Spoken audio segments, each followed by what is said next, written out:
Hello tout le monde, j'espère que ça va bien. Je vous retrouve aujourd'hui pour une vidéo que je vous ai déjà fait plusieurs fois sur ma chaîne et qui a l'air de beaucoup vous plaire. Du coup, je me suis dit aujourd'hui que j'allais vous en reproposer une parce que ça fait un petit moment que je vous en ai pas fait. Donc aujourd'hui, je vais essayer de reproduire des vidéos de tuto nail art que j'ai trouvées sur Instagram. J'espère que cette vidéo vous plaira et si vous voulez que je continue à vous faire ce genre de vidéo, n'hésitez pas à la liker pour me le faire savoir et c'est parti.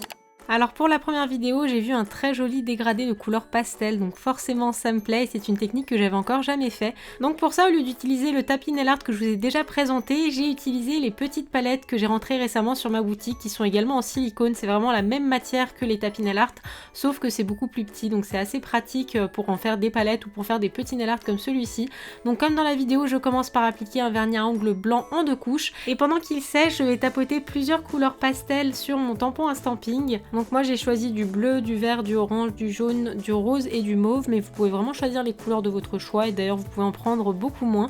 Ensuite je vais marbrer un petit peu ces couleurs avec la pointe d'un dotting tool aiguille et sans plus attendre je vais appliquer toutes ces couleurs sur ma palette et là j'étais pas tout à fait satisfaite du rendu donc j'ai recommencé mais cette fois-ci avec un autre tampon à stamping et là encore c'était pas tout à fait le résultat de la vidéo donc j'ai repris le premier tampon à stamping mais cette fois-ci je n'ai pas marbré les couleurs avec le dotting tool et là le résultat était beaucoup plus joli.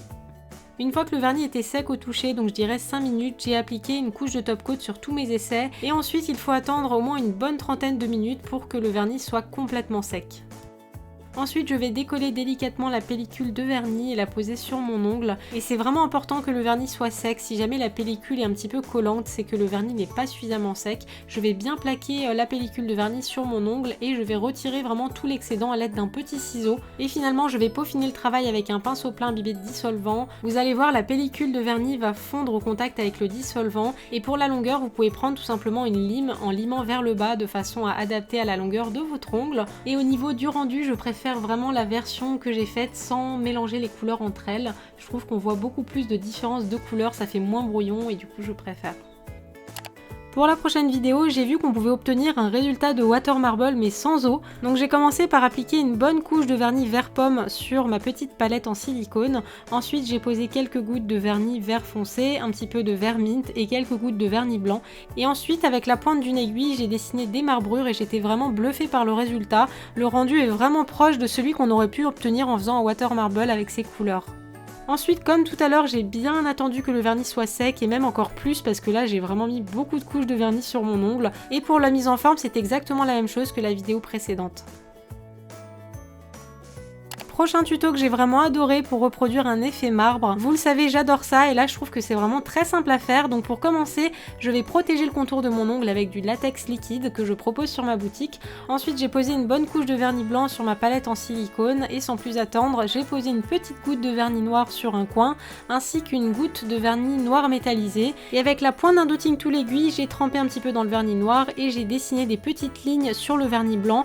Ensuite, j'ai prélevé le tout avec un tampon à stamping. Et sans attendre, j'ai tamponné tout ça sur mon ongle et je trouve que le résultat est vraiment très sympa, très réaliste et surtout très facile à réaliser. Ensuite, j'ai voulu faire un deuxième essai, mais cette fois-ci en dispersant un petit peu moins de vernis noir. Et un petit conseil que je peux vous donner lorsque vous allez tamponner la couleur sur votre ongle, c'est de faire un mouvement de bascule uniquement d'un sens à un autre et de ne pas revenir en arrière, sinon vous risquez de rajouter des petits filaments de vernis en arrière, c'est ce qui m'était arrivé.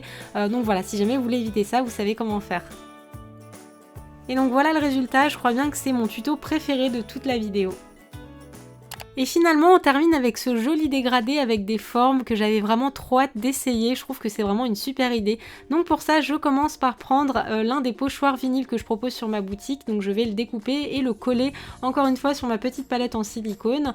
Ensuite je vais poser les couleurs de vernis que je souhaite dégrader, donc j'ai choisi du rose fuchsia, du corail et du jaune. Et à l'aide d'un pinceau éventail je vais dégrader toutes mes couleurs. Alors ce qui est très important c'est d'aller tout le temps dans le même sens, si vous montez ou vous descendez malheureusement vous allez mélanger toutes les couleurs entre elles et comme vous pouvez le voir le dégradé est vraiment très bien fondu. Ensuite je vais tout de suite nettoyer mon pinceau éventail pour éviter que le vernis sèche sur le pinceau et je vais faire ça tout simplement avec un petit coton imbibé de dissolvant. Ensuite avec une pince je vais retirer délicatement le pochoir, j'aurais peut-être dû faire ça en fait avant de nettoyer mon pinceau éventail, je suis en train de me dire, mais voilà le résultat est vraiment très joli. Ensuite je vais nettoyer mon petit pochoir parce que comme je vous l'avais montré dans la vidéo que je vous remets juste là, moi j'aime vraiment réutiliser ces pochoirs, je trouve que c'est vraiment trop dommage de les utiliser une seule fois, donc voilà je le recolle sur son support. Ensuite j'ai appliqué une bonne couche de top coat sur mon motif et je vais attendre que ça sèche. Et après pour la suite, je pense que c'est inutile de vous dire quoi faire après avoir vu cette vidéo, je pense que vous êtes devenus des spécialistes. Et voilà pour ces tutos, j'espère que ça vous aura plu. N'hésitez pas à me dire dans les commentaires si vous pensez que vous allez reproduire l'une de ces techniques. Et si c'est le cas, n'hésitez pas à me taguer sur la photo pour que j'aille voir. Je vous remets juste là tous les réseaux sociaux sur lesquels vous pouvez me retrouver. Nous on se retrouve très vite dans les commentaires, sur les réseaux et dans une prochaine vidéo. Plein de bisous, prenez soin de vous et à très vite.